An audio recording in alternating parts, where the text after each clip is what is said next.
राजा वीर प्रताप के शासनकाल में एक छोटे से गांव में एक रहस्यमय वृक्ष था। इस वृक्ष के नीचे बैठे एक विशेष रूप से जादुई पत्ते कभी भी वहीं नहीं रहते थे जहां उन्होंने उन्हें छोड़े थे। गांव वाले इस राजा मांगने वाले वृक्ष की कहानी में इतने प्रवृत्त हो गए थे कि एक दिन राजा ने यह सुनकर इसे अपने दरबार में बुलवाया।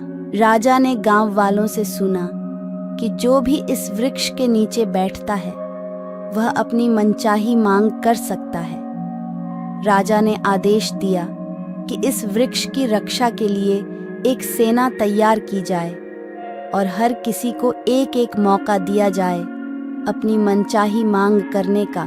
इस पर एक सप्ताह तक लोग अपनी मांगें पूरी करने के लिए प्रतिष्ठान्वित हो गए और वृक्ष के नीचे बैठे एक व्यक्ति को सबसे अधिक मांग सिद्ध करने का मौका मिला।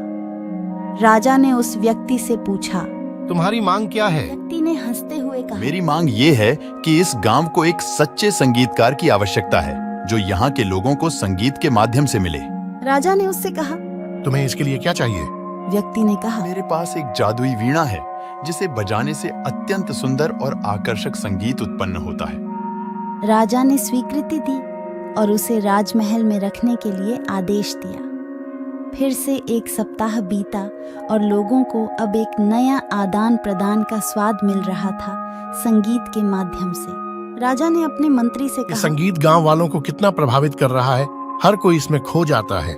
मंत्री ने उत्सुकता से कहा, राजा, हमें इसे अधिक प्रसारित करना चाहिए ताकि यह संगीत हमारे सम्राटीय साम्राज्य के बाहर भी जाए।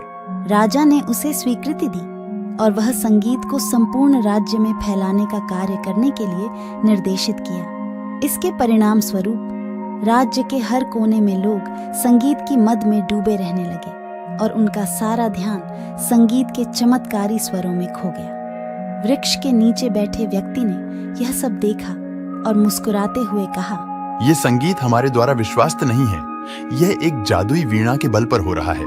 उसने वीणा को बजाया और उसे वापस वृक्ष के नीचे ले आया। वहां पहुंचकर उसने अब कहा, मैं इस जादुई वृक्ष को मुक्त कर दूंगा ताकि यह संगीत लोगों को अनुभवित करने के बजाय एक व्यक्ति की साधना और समर्पण का परिणाम हो। इस प्रकार उस व्यक्ति ने वृक्ष के नीचे की जादुई संगीत की असली महत्व को समझाया और लोगों को समर्पण और साधना की महत्वपूर्णता को बताया। राजा और गांव वाले उसकी साहसिकता और विवेक की प्रशंसा करते हुए उसे सम्मानित किया और संगीत के नए युग का आगाज किया।